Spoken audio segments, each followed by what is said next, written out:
Great stuff. Well, Let's go. Tinie Tempah, pleased to meet you. All good, thanks a lot. You must be, well, very pleased. The album is straight into #1. How does it feel? Crazy. You know, I had a party on Thursday just to invite, people who I feel have really been supportive of me over the past couple of months and supportive of what we've been doing. Anybody who's ever written anything nice or played anything or, just said anything nice about what we've been doing. And it was so surreal. I think that's where everything hit home, like just to see all of those people and sort of realise how far I've come from a couple of months to now. So I'm over the moon and just still overwhelmed. It's incredible. I mean, you get 4 mobile awards as well. Yeah. Best newcomer, best UK act, best song, best video. Which one's more important? I'd say best song. Best song because ultimately all those awards, it's nice to be nominated for awards and accolades, but I think most important is about the music, right? If there's no music then there isn't really anything else. So if I could win best song, I'd be very happy. Superb. What's your main competition in that category, do you think? No, what is my main competition? I'm not sure. I'm not sure. I couldn't tell you. What about on the album itself? Then you've got a lot of collaborations on there. Which one is your sort of personal highlight? Personal highlight. There's a few. All of them are pretty special, but I'd say Invincible Kelly Rowland because of the fact that she's such a huge act, and she's somebody who I've listened to for a long time. She's been around for almost a decade, and making amazing music. So to finally get her in the studio at such an early point in my career is incredible. We talk on a very regular basis and we're cool, and it's just like it's things like that make you kind of realise how far you've come, because you're like, wow, like 6-7 months ago I was virtually unknown, and now Kelly Rowland's on my phone and we have a chat once in a while. So that was a pretty special one. Superb.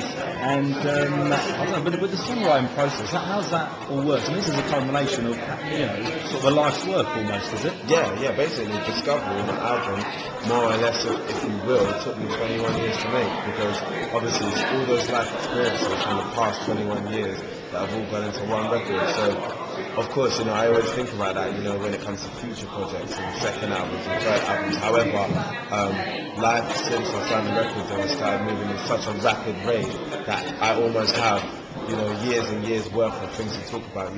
Every single day something amazing and very, very eventful happens. So yeah, that's exactly how the album process is. I've basically just taken everything that's gone on in my life, and obviously hopes, dreams and ambitions and really weird and strange and exciting experiences, and just shoved them onto one CD. And what's your personal favourite song? Wow, personal favourite song. Do you know what? Every single time I listen to it, I have a different one. But I would say at the minute it's Wonderland. Yeah? Pretty special track. What do you think of her? She's amazing. Absolutely new to the scene relatively as well. She's new, she's fresh, and I think we have a real synergy anytime we work, or even when we hang around with each other. She's just the coolest chick. So she's great, and she's going to be around for a very long time, definitely. Right. And I remember I saw you at Glastonbury with Snoop Dogg. Yeah. That was a great performance. Yeah. What's that again? Is that personal highlight of the year? Yeah, definitely. How did it feel? Must be one of the biggest crowds you've Of course, 100,000 people. It was mad. Yeah, that was crazy. Obviously, going back to what I said about Kelly Rowland in terms of sort of like looking at the fact you're virtually unknown, and then a couple months later we're standing next to a hip hop icon, a hip hop legend, somebody who's been around for decades on end, is the most surreal thing ever. I still can't get over that. Like sometimes I have to just check on YouTube just to make sure it really happened. I mean, that's how crazy it was. But it was a lot of fun. No, brilliant. And I don't know, on your MySpace you can see, I know you released Room 1 for One Hood Economics. Yeah. Give us a brief explanation as to what that is, and is that sort of something you live your life by? Yeah, basically, I read a little piece on a guy called Adam Smith and his theory on the wealth of nations. And I basically took that and sort of revised it and reworked it and sort of adapted it to my life and where I've come from, whereby if you sort of like leave the flock or leave the pack and you go out and you fulfill your potential entirely, you become the best you can be. Your pack or your flock will see that and you will be an example, and you almost set a precedent. So those people will be like, if he could do it, why can't I? And so therefore more and more people leave the pack and flock and try and emulate what you've done.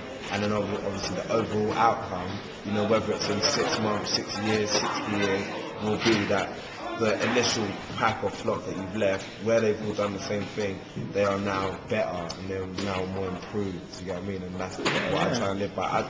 I sort of try and live by the fact that we should all strive for excellence. I know it sounds weird, but if everybody you surround yourself with is excellent and is flawless in everything, then you will tap into some new things. I totally believe it. No, great stuff. I mean, you seem like a very ambitious, driven person, exactly why you are, and it's probably exactly why you're number one straight in, and singles have done so well as well. But I don't know, with the like the interview wise, I don't know, with the label, I mean, how does Harlequin help you out? Harlequin has helped me out a great deal. Big label. I'm a real big fan of as well.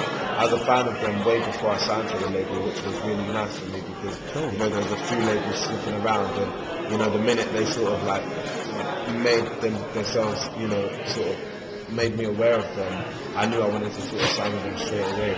So yeah, they've helped me out a great deal. We actually licensed the record from Disturbed in London to Harlequin, so there's a great working relationship between the two, and yeah, it works perfectly. I have no complaints.